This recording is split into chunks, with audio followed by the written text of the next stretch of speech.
Welcome to the Titans of Industry show, and I have got a phenomenal show for everyone today. Literally, this is going to be one of the best interviews I've conducted in my whole life. My goal with this is to make this interview timeless. This will be relevant whether you look at it now, and 1 month from now, and 3 months from now, and 6 months, and a year, and even in 10 years, because we're going to talk about principles and things that are not only touching on the daily events that we have today, but throughout our lives. I am speaking with Patrick Bet-David, and if you haven't Googled this, if you don't know what Valuetainment is, I urge you, just pause this interview, look it up, and come back to it. It's a phenomenal channel, just an absolute, I would say it's almost mandatory for people to be a subscriber to Valuetainment at this point. 5 things you'll learn from about our guest today. Founder of PHP Agency, which sells insurance products. Immigrated to America age 10, came from Iraq after high school, joined the military. His new book, which will be out soon, I hope we can discuss this a little bit, Your Next 5 Moves, will make him 100% guaranteed a best-selling author and a very well-respected guy. His YouTube platform, Valuetainment, millions of subscribers and receives hundreds of thousands and even millions of views depending on the guests, and there are some amazing ones. Patrick Bet-David, I'm excited about this. I'm excited to have you here. It's good to be on with you, man. It's good to be on with somebody. You're in Israel right now, yes? Yes, I'm in Israel. You're from Iran, so this is even more special to me. And look, I really want to ask you some long questions, some short questions. You know, you take it wherever you want. If you want to have more philosophically or more practical, I want to ask you about your day, okay? You know, you have sleep, nutrition, business, family, friends, exercise, social, volunteering, alone time to develop yourself, time you want to do just pure entertainment. For most people, I think right now, what's especially with everything that's going on with the coronavirus and how people have been trying to change their habits, etc.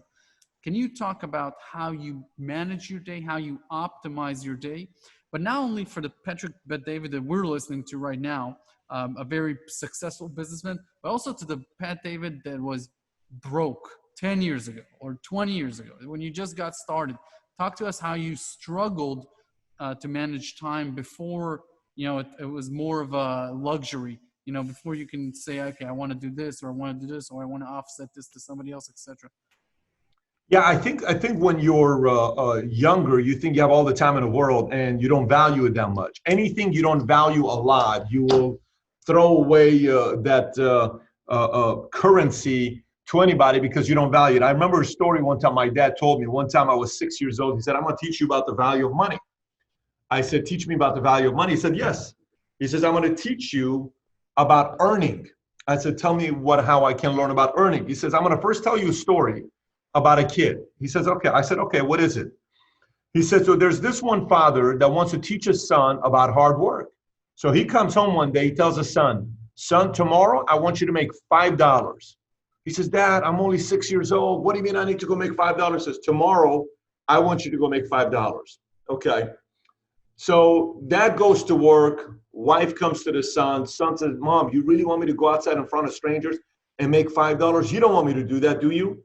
And the mom says, baby, of course I don't want you to do that. Here's $5. Just show it to your dad and he won't bother you. It's going to be okay. Just tell him you made the $5. She says, okay, thank you, Mom. You're the best. I love you so much. You've got all this stuff. Okay. Dad comes home. Dad says, okay, son, how much money did you make today? Dad, I made $5 today. He says, oh, you made $5? He says, yes. Give me the $5. He gives the $5, throws it in the fireplace. It starts burning. Son says, what are you doing? Why are you throwing the fire? I made $5 today. But the husband sees the mom react. Why'd you throw the money in the fireplace? Do you not understand you threw the money in that's money. We don't have that much money. But the son's reaction was just started crying. So next story. Dad says to the son, listen, tomorrow I want you to make $5. Son says, Dad, I'm 6 years old. What are you talking about? I want you to make $5. Dad goes to work. Son wakes up in the morning, goes to mom. Mom says, I'm definitely not giving you a penny because he's going to throw in the fire. I'm not giving you any money. So he goes to his uncles, pleads, says, you know how dad is? Oh, we know how our brother is. Can you please give me some money so I can show it to this man? They give him money. So he went from Mom bailing him out to a beggar next, begging his uncles for money. Dad comes home at night and says, hey, how much money you made tonight? I made $5. Look at this. Gives the $5. Dad throws it in the fireplace. Mom knew what was going to happen. Son starts crying. I can't believe you're doing this. That's $5 I made it. I said, you didn't make it today. You're going to know when you make $5. Okay, great. Next day, listen, you got to go make $5. Said, I'm not changing. Son is like, what am I going to do? Goes to mom. Mom says, I'm not giving it to you. Goes to the uncle. Says, I'm not giving it to you. Finally, the kid goes across the street to a mechanic shop. I says, sir, I need to show my dad that I can make $5 in a day. What do you suggest I do? He says, well, I don't have any work for you. He says, but you know what you can do? I'll give you a penny for every one of those sandbags you move. Each sandbag you move, I'll give you a penny. You have all day. I got 1,000 sandbags. How many of them can you move inside? By the end of the day, he only moves 150 sandbags. This is a 6-year-old kid. He gives him $1.50 because that's 150 sandbags, 1 penny per. Dad comes home. Dad asks, did you make $5 today? He says, I didn't make $5 today. He says, but I did make $1.50. He says, let me see. Grabs $1.50, gives it to dad. Dad grabs the money, throws it in the fireplace. You know what the son does? The son puts his hand in the fireplace and burns himself. The dad grabs the son, pulls him out, and says, son, I know for a fact you made $1.50 today. You worked for that money. It's because you work for the money that you're willing to burn your hands. That's why you did what you did. See, the value of time happens when you're putting in the work. When I was living a life of casual, sloppy guy who could care less about my time and what I was doing, I didn't value my time too much. The moment I valued my time, my mindset changed a lot, where I learned the powerful words of saying, no, I can't do this for you right now. I don't have the time to commit to you right now. I can't be able to do this thing right now for you because my time went up. And today, obviously at this point of the game, with me now running an insurance company with 15,000 agents nationwide, with 49 states and 130 offices, and we have investors, lawyers, attorneys, investment bankers, and boards, and Valuetainment, 2.5 million subs, and all this other stuff. I got a wife, I got 3 kids. I'm trying to stay in shape. I'm trying to look after my investments. If there's ever been a time where time is more valuable than today, it's today. So I can't be giving up my time to anything. So there's a level of realizing that your value, the higher it is, you can't be sloppy with your time. So it's levels you go through until you realize your time is valuable. But if you don't see your time being valuable, you'll freely give it away to everybody because you don't yourself see yourself as valuable yet. And that process takes some time. It's very interesting, Patrick. And look, I want to ask you about, you did phenomenal interviews from mafia bosses to UFOs, a lot of the COVID stuff, but you've been around for a few years. Who's the one person you came into the interview one way? Literally, you had your mindset already made up about this person, female, male. You went into it, I don't know if you hated it, but you didn't see eye to eye with the guest. And then after the interview, you're like, okay, I am completely changed my mind on this topic, on this issue, about you, something that really was a surprise for you, an interview that you consider something that is more of a surprise that really taught you a lot. Yeah, when I've interviewed a lot of weird people, but when I interviewed Robert Kennedy Jr., his father was assassinated, his uncle was assassinated, John F. Kennedy, I had an interpretation about the family, and by the time I was done talking to him, the interview you want to watch if the family's of interest to you is the last 30 minutes. He talked about vaccine because he's an environmental attorney, and he's all about things that I've done with environment, climate change, things like that is what he gets behind as an attorney. And we don't agree with a lot politically. But by the time we were done, he got me thinking about family, vaccine, money, politics, lawyers, Democrats, Republicans, in different ways because of what angle he came from. I just love the way he put certain things together. And then when he explained what his family was all about, meaning his grandfather, Joseph Kennedy, was a devout anti-communist. And at that time, there was a professor that was a #1 communist professor in America. He intentionally sent his kids to that school because he said he wanted his sons and his kids to be able to debate the #1 communist in the world.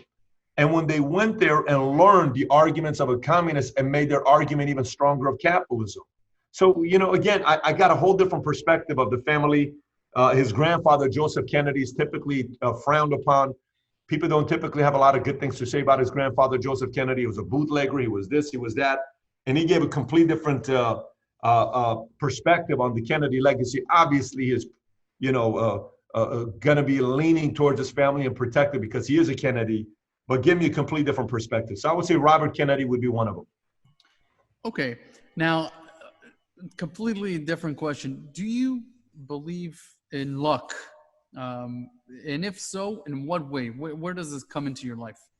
I 100% believe in luck. So I know a lot of times business people don't like when they say you got lucky or anything. I am all about luck, and I love getting lucky. I never want to minimize myself from the opportunity of getting lucky. I mean, even as a single man, I wanted to get lucky every night if I could.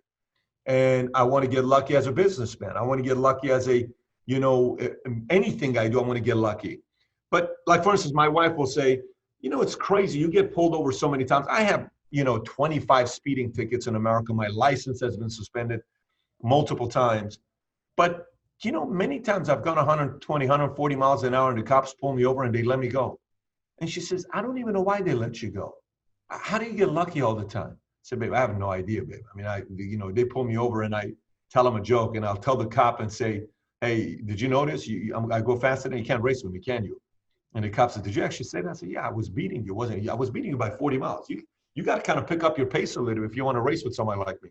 Did you really just say that to a cop? I'm just kidding with you. I didn't mean to tell you. I was going fast. I broke the law. I'm sorry. I hope you forgive me, but I'm driving a car like this. You want me to go 40 miles in this car? Would you go 40 miles on this car? He says, no. I said, I promise you I'm going to go slow when I go home. He says, I've never heard somebody talk to me like this. I'll let you go. And the cops let me go. But the idea of luck, let's talk about luck, the idea of luck. So when I was coming up and I was building my business, I told myself, I'm going to put myself out there where everybody is going to know who I am. And I have to make sure I take care of you. For example, if you're an influencer and I came out and I took you out to lunch or I got close to you, I had one outcome before I finished the meeting. What can I do for you favor-wise? I had nothing I would ask you for the longest time. I would simply say, John, what can I do for you? What do you mean? Just tell me, what can I do for you? Nothing. John, how can I help? You said something about your son. I know somebody I can introduce to your son that can help you out with that. Do you want me to do that? Sure. How about I make the introduction? You guys talk. If you feel comfortable with them, then introduce them to your son. I like that. Great. That's what I'm going to do. Hey, I noticed you were talking about you need something with money over here. Are you trying to raise money? Do you want me to make an introduction? Yes, I make introduction. Hey, what can I do for you? My son went to prison. Really? Yeah. What would you like me to do for you? No one wants to visit my son in prison. Why not? Because he's in a prison that's a pretty dangerous prison. Okay, I don't mind going to it. You don't mind going to my son? His own cousins don't want to go. I'll go. They got to do a background check on you. I don't care. Here, go fill out your stuff. I fill out all my stuff. 30 days later, I get clearance. I go to the prison all day with all the major gangsters in California. I'm in jail for one day with this one guy visiting him. It's his son. I come back out. His son calls him. He says, you spent an entire day with my son? I said, yeah, I was 22 years old, 23 years old. He says, there's no way in the world. I said, I'm telling you. He says, my son told me you wouldn't leave. I said, I told you I'm going to go visit your son. It's a favor I told you I'm going to do for you. He says, no one's ever done that for me. So I did so many of those things behind closed doors that I forgot about, that all of a sudden, that same person that I went and visited his son in prison, he called me. He says, I want you to come to my house. I said, okay. He was 50. I was 22, 23. I went to his house and he says, let me tell you, you did something to me my own family didn't do for me, because my family gave up on my son. By the way, his son today makes $1 million a year in business in California. I said, no, I told you I was going to do it. I keep my word. He says, here's what I'm doing to you. I said, what's that? Here's my Rolodex. All the people I've done business with. You can call them and use my name, and they're going to do business with you. I said, you sure? He says, yes. 600 names he gives me. I call those 600 names. One of the contacts introduced me to somebody, who introduced me to somebody, who introduced me to somebody, who introduced me to somebody who made me $30 million. One contact, okay? Why? Because I went here. What can I do for you? How can I help you? How can I help you? Without ever asking anything for return, because return has to be natural, okay? Here, here, here, here, here. And then the world wants to do so many things for you, and you keep getting lucky. So I am a big fan of somebody who plants so many seeds that eventually I have so many different opportunities that could create luck in my life, and they typically do. I absolutely love it because that is exactly the mantra of my own business partner. Loves depositing favors, just depositing favors. Okay, I want to ask you. This is an extension of this question about luck, but this is much more of things you believe in that you can control. So not stuff that will come back as coincidence. I can tell you, I don't think I ever told this to anyone, definitely not on the air, but not in this manner. When I was just starting out, I was kind of looking for, is there a formula? Is there a one, two, are there some principles, some laws that I can believe in, that I can see working, that are proven, you know what I mean? So I want to ask you, are there some things, and I'm sure they come up in the book that you're putting out, but are there some principles, some laws that you live by, that you are absolutely certain that they work, and they work for the benefit of everyone involved? They're win-win. 100%. I mean, if you go on page 120 of Your Next Five Moves, it's my principles of Your Next Five Moves. This is the book comes out August 18th, but on page 120, I got just 10 of them here written of some of my principles. One of them is the rule of threes. What I mean by rule of threes is I never buy anything until I have three offers on the table. I don't buy with one offer. I buy with three offers.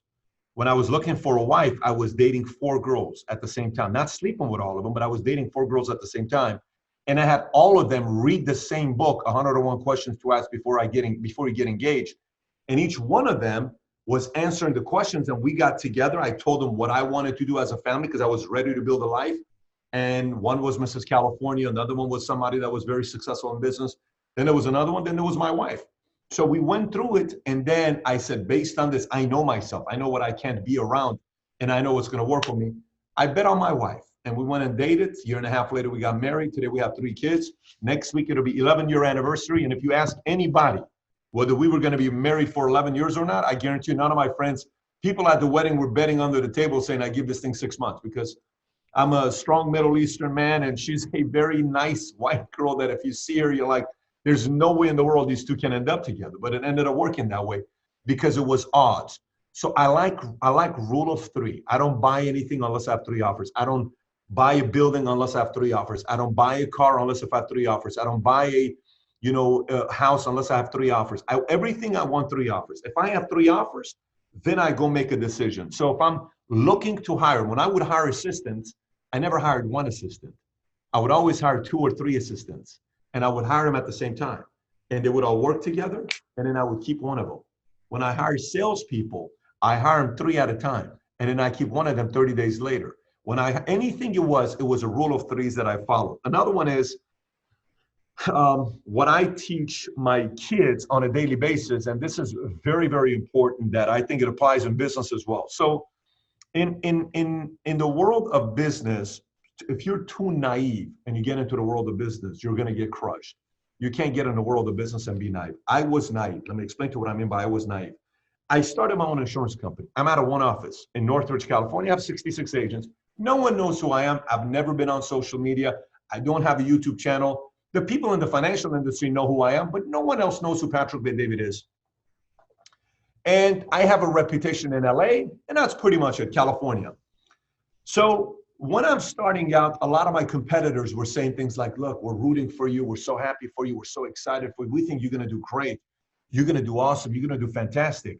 I'm like, wow, this is so nice. These are people that are my competitors. These are people that are so much more successful than me.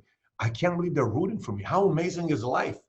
Well, fast forward 1 year later, 2 years later, 3 years later, and I started beating half of them. Then 4 or 5 years, I started beating the other ones. Then all of a sudden, I heard them talking behind my back. I said, wait a minute, what's going on over here? Then I read articles online about what they wrote about me. Then I went on Facebook and I saw the nicknames they had for me. I said, wait a minute. So I called them. I said, what happened?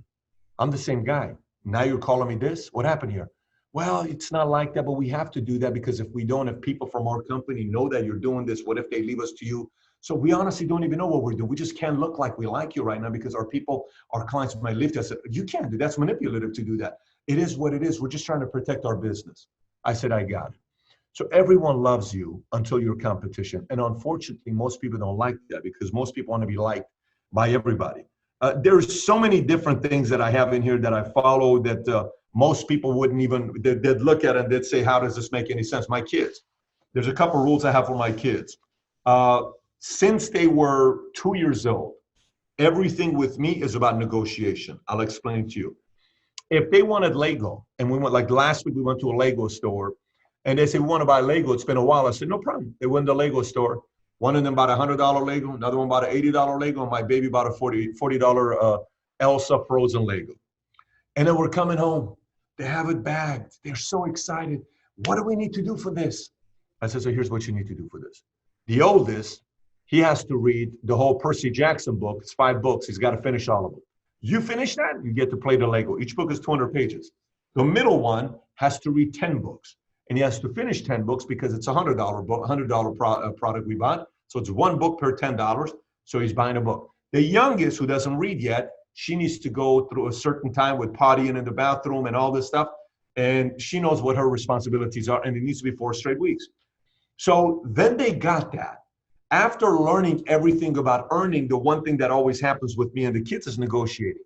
So let's just say we want to go out to dinner and the kids say, they say, Pat, we want to go to Yard House. I said, we're not going to Yard House. Dad, let me tell you why we need to go to Yard House. I said, sell me. Okay, let me tell you why. I said, today you asked me to make 104 shots. I said, yes, but I made 108 shots. And today you asked me to make 26 laps in the pool. I said, yes, but I did 32 laps in the pool. Yes. And today you asked me to do this, but I also did this and more. That's why I think instead of going to your favorite restaurant, we need to go to my favorite restaurant. You know what I tell them? I say, you're right. That's a very good negotiation. You're right. You win today. We're going to your restaurant. Yes. So everything to me is about learning how to earn, learning about negotiating. Some of those business principles bleed in your personal life and in your business life. Are they homeschooled? No, they go to private school, but the COVID-19 is the best thing that happened because when they were not going to school for 90 days, they were at the office with me every single day. Interesting. So, okay, I want to ask you about an interview you did with Ray Dalio, where it seemed to me at least, that you really want to understand what drives his thesis that capitalism needs to be either fixed or reformed. During the interview, you really tried to zoom in on that and get a straight answer, I would say, because he likes to explain things at length in all of his interviews. So I want to ask you, first of all, for your definition of capitalism, what is it to you? And then secondly, do you believe that in America we have a superior form of capitalism to Europe, or what is it about America that you think works so well for its capitalism, and what isn't? So what's not good, and is it even capitalism anymore? Let me ask you a question. Okay. How do you judge a great parent? That's a big one, but I would say, first of all, it would be loyalty to the child. In other words, how much, not time, but I would say how much devotion he has towards the child, how much he doesn't compromise when it comes to his child. That's what I would say is a great parent. That's how you judge a great parent? Because yes. I know a lot of great parents who do that with their kids, and their kids end up being schmucks. So that sounds, do you have any kids yourself? I do. You do? Yes. Okay. So for me, how I judge a great parent, I asked this guy one time the question, and he's a very older, successful man. And I used to think the way you judge a great parent is by their kids. He says the way you judge a great father or great mother is by their grandkids. So tell me why. He says, because it shows that you know how to build a leader who builds another leader. If you know how to do that, you're a great parent. Because most of the time, parents think they have to do everything for their kids. So they may build a successful kid, but who never builds another successful kid, right? Okay.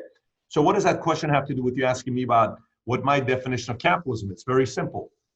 The way you judge a system is by the product it produces. So what do we mean by the product it produces?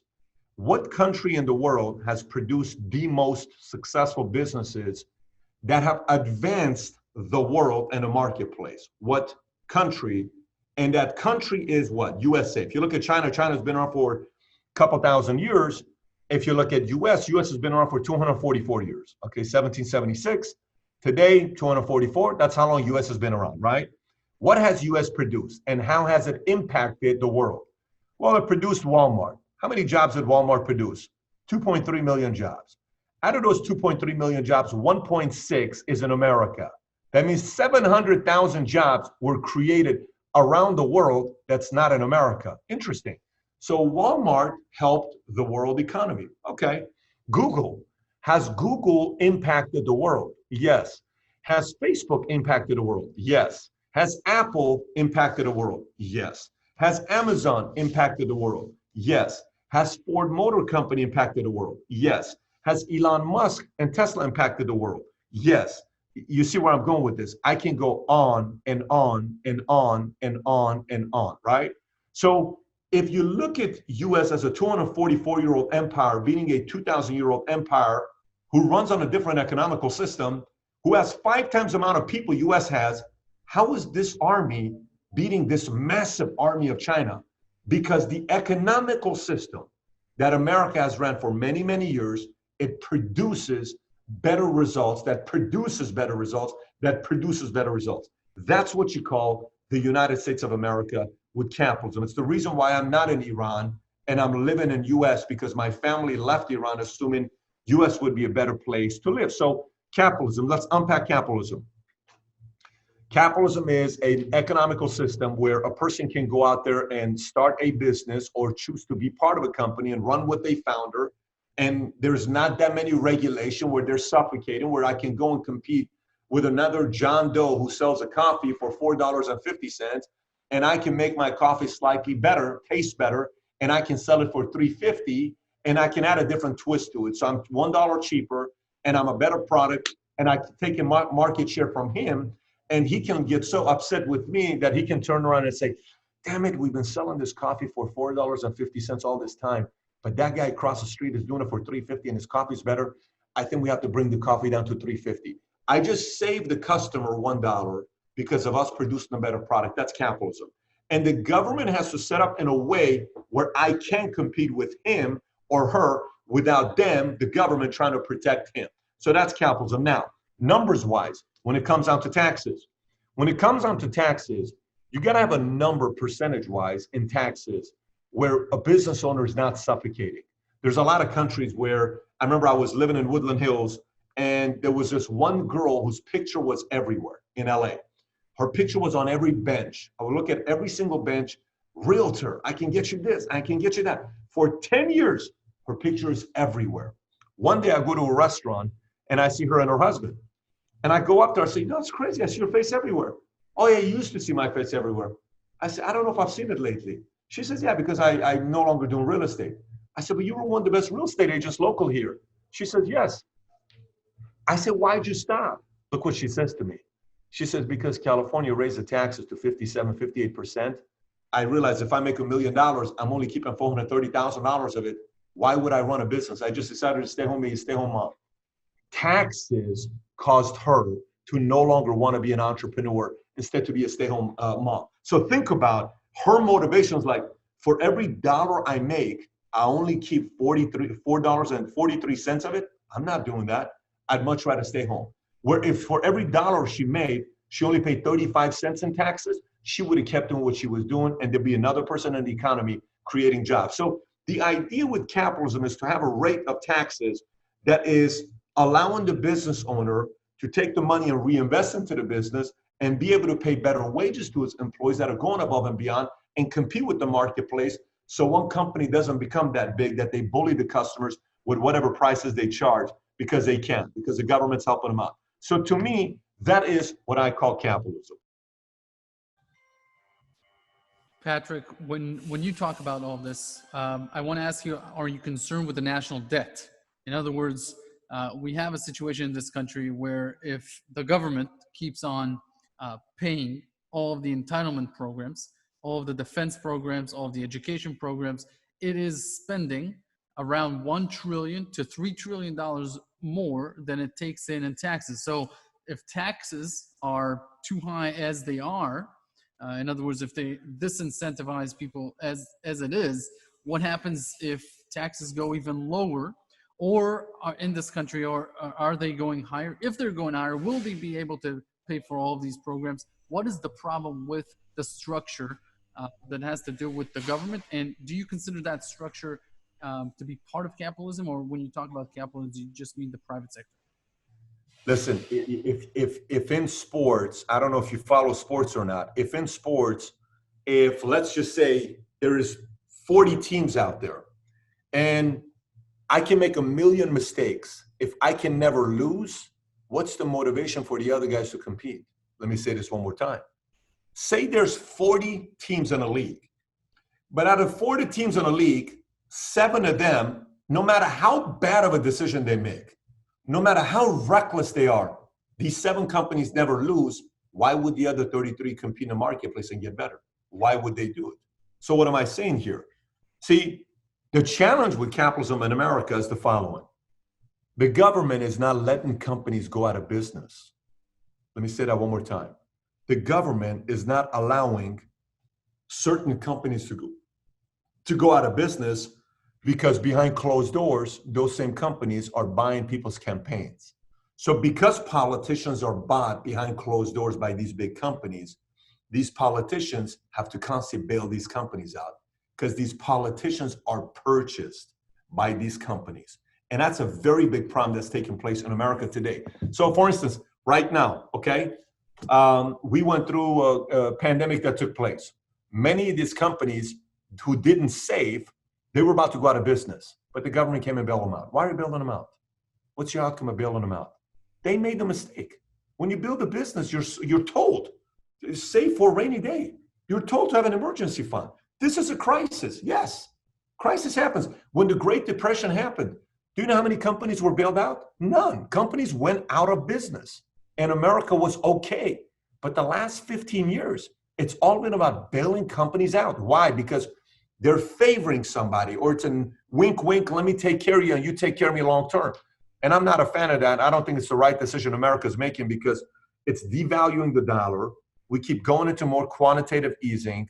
We're giving money away again for free. For what? I have no idea why we're doing that. And we're worried that people could fail and lose. You know, I have a daughter and I will never forget it. One time we're having a conversation with Thanksgiving 3 years ago, and I was talking about the fact that, you know, if my daughter goes out and dates a guy and the guy does something to my daughter, I don't even know what I would do to her. I honestly don't know what I would do to her. And I started, you know, and this other, I said, what would you do? And one guy says, oh, I would, you know, find him and I would send gifts to beat him up. Oh, let me tell you what I would do. I would do this and I would do that and I would do. Everybody's getting all excited, you know, macho man. And then one of my girls who was my assistant for many years now, she runs a whole department for me and she's one of the owners in the company. She says, you know, Pat, I'm going to give you a different perspective. So what's that? She said, for me, there's a story of a movie while I'm watching where the daughter is dating a guy and the guy ends up doing something to the daughter and the dad finds out and the dad goes in front of the daughter and punches her boyfriend in the face, knocks him out. And the daughter loses trust in the dad because she feels like she can no longer say anything to the dad. So guess what the daughter does? I said, what? The daughter leaves with the boyfriend and the dad doesn't see the girl for 2 years. So do you think that was the right decision he made? He thought he was doing the right thing, but the girl left him. And his daughter, the love of his life, his daughter left him. I said, you know, but what are you supposed to say? She says, Pat, if your daughter's going through it, you gotta trust her. She's gonna make some mistake. You're not God. You're not God. You can't protect everything of your daughter. She has to learn it for herself. So then you got this father. It's like, come on, dude, that's my daughter though, right? Okay. The government is acting like every business is their baby. You got to let companies make mistakes. You can't bail every company out there. These companies are making mistakes. They have to go out of business. There's a reason why 70% of Fortune 500 companies from 1950 are no longer around. Since when have we been worried about companies going out of business? I don't understand this stuff on what's going on. So I don't think America is making the right decisions when it's coming to capitalism. And I think a lot of people who think they're capitalists, their behavior are the behaviors of a socialist. You can say you're a capitalist all you want, but you're behaving like a socialist. And long term, they're going to bite it in the butt because eventually when a country that's in debt $23 trillion and all the unpaid, commitments that we have, the liabilities that we have of $130 trillion, what do you think is eventually going to happen to taxes? If the annual GDP is $3.6 trillion per year and we owe 130 trillion, you know how long it's going to take us to make 130 trillion at this pace? 40 years it's going to take us to make that kind of money, to pay off. That means if nobody takes a single penny for income and we all sit home, we have to work for 40 years to pay off $130 trillion. So how's America going to do it? How are they going to figure that part out? Because they keep bailing everybody out, starting with the bigger companies. And at this point, they're in too deep. So these guys that are talking about there's going to be collapse of the dollar and all this other stuff, partially I agree with them, but there's a skeptical side of myself that I sit there and I say, I don't know if I disagree with them either. I think that is possible of happening one day if America keeps going like this. And our current voting system that we have in America, with people getting elected and president stays for 8 years. So the first 4 years, they don't do anything to ruffle the feathers. And then the second term they do, but then they don't have enough time to do anything. And then they don't care about a third term. So they're willing to break. There's some challenges. There's some issues. So yeah, that's what I would tell you about capitalism and where America's at today with their debt. Are you doing anything to prepare personally for like a dollar collapse? Have you done anything differently with your personal investments? I very shortly, just sort of a yes or no. Yes. And a part of it is buying things that can't be reprinted. I buy baseball cards. I buy gold. I buy stuff that you can't reprint. Okay. Okay. So I want to ask you, two last questions. One is about your book. But before we get to the book, I want to ask you, do you have a prediction for the 2020 elections? 85% Trump wins. Okay. Is it about Trump, or is it just because the other candidate is just not good enough in your opinion? What does it come down to? Biden is hands down the worst candidate I've seen since I've been in America. Okay. And by the way, you got to realize, Trump went against Hillary. That's not a terrible candidate. She is a seasoned veteran. So Hillary's credit, okay? Romney, credit. Romney was a governor. Romney could have won. He's a good speaker, all that. Okay. McCain, incredible resume. Dole, you got John Kerry. You got, some Dukakis I can go all the way back to. Al Gore, Perot. This is the worst opponent in the history of candidates that I've been in America. I've never seen worse. So I've just a quick story. I did an interview as a guest on another channel on YouTube the night of the elections, and everyone was so convinced Hillary is going to win. The entire show is about how life in America is when Hillary wins. And I'm in Israel, so this is like 3 a.m. I'm seeing Trump win. Anyways, let's talk about your book. What is the book is coming out on August 18th. August 18th. Okay, beautiful. And what can people that already know you expect from this book that is fresh, and what that people that have no idea, this is the first time they're hearing about you, what can they learn from Patrick Bet-David? So for me, I'll give you a couple of things here. One, years ago, I would always be asking one question: what's the key to success? What's the key to success? What's the key to success? It's like a very vanilla question. And you would hear somebody say, marry the right person. You would have another person say saving money. Another person would say hard work, education, love, family, all this stuff, reading books, all this stuff they would tell me, right? I'm like, okay. And I would just listen to everybody. I'm like, there's got to be one number one. Like, what is number one thing that is the key to success? So for me, after all these years, I've watched so many different people. Here's how I came up with the conclusion of what I believe it is, and I'll give you the answer here in a minute. One day I wake up in the morning at 6 o'clock. I have a message on my phone that's from my mom saying, like I'll preface what she says. What kind of a son are you? I thought you loved your mom. Well, you used to call me a lot. You don't call me anymore. You love your business more than your own family. All I hear about is your business, business, business. What happened to my son who used to love his mother? Guilt, first call. I'm like, oh my gosh. Then I look at the text. 1 minute after I listen to the message, I look at the text. My girlfriend at the time. I don't think the relationship is going the right direction. I wonder if you really love me, and I wonder if this can really work. We have to have a serious conversation about the future of our relationship. I'm like, oh my gosh. First it's my mom, then it's you. Next, I open up my email, an email that I got late last night at 1 o'clock in the morning from my number one salesperson. Hey, I just want to let you know that I've decided to go a different direction. Thank you for everything you've done. I've learned so much from you, but I'm leaving you. And I don't want it to be a surprise. I'm going to such and such place. Okay, great. A beautiful day already.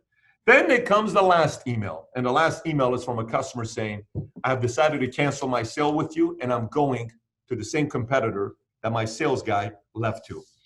It's 6:05. Those events have taken place in the first 5 minutes of me being awake, okay? So I sat there, I'm like, oh my gosh, what the hell do I do first? Do I call my mom first? Do I send flowers to my girlfriend? Do I go meet with her first? Do I call the customer first? Do I call the salesperson first? Do I call the person that works with the salesperson to see if other people, do I call my assistant first? Who do I call first?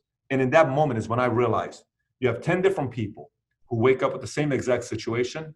You're gonna have 10 different ways people handle that same exact situation, because that's the game of life, okay? The game of life, like a game of chess, the first 4 moves in chess, there are 310 billion different ways of making your first 4 moves in chess. In chess, 310 billion different ways. I realize everybody that becomes successful, they know their next 5 moves, and they don't just know their next 5 moves. They know how to do it in the right sequence. It's all about sequencing. So this book is about sharing with you your next 5 moves and helping you come up with the right sequencing of when you should do move number 1, then 2, then 3, then 4, then 5. Should I first go flirt with her? I really like this girl. Or should I go notice that she keeps talking to that girl and they're really friends? Maybe I need to go win her over first. And then if I win her over, and then she can make the introduction, and it's not going to be direct. And then she's going to tell her good things about me. When I walk away, then she's going to have interest. So what can I tell her to tell her? So that's the whole thing about your next 5 moves. So we're living in very, very weird times right now. If there's ever been a time for people to know their next 5 moves due to the pandemic, it's today, because a lot of wealthy people are about to be born in the next 5, 10 years. And I guarantee you, those people that are going to become wealthy, they're the ones that know their next 5 moves. So if you want to get a copy of it, you can go to yournext5moves.com, spelled out yournext5moves.com to order a copy. And if you order a copy of it, we will send you a chapter to read before anybody else. And if you order 3 copies of it, gifts for your family, I'll also send you a 1-hour strategy session with 4 quadrants I talk about pre the book coming out. Patrick Bet-David, thank you very much for spending time with us. By the way, book will be also up on Amazon? Yes, Amazon, Barnes & Noble, yes, absolutely. Absolutely. Okay, fantastic. Patrick, thank you very much for taking the time today. Thanks for having me, buddy. Take care. Bye-bye.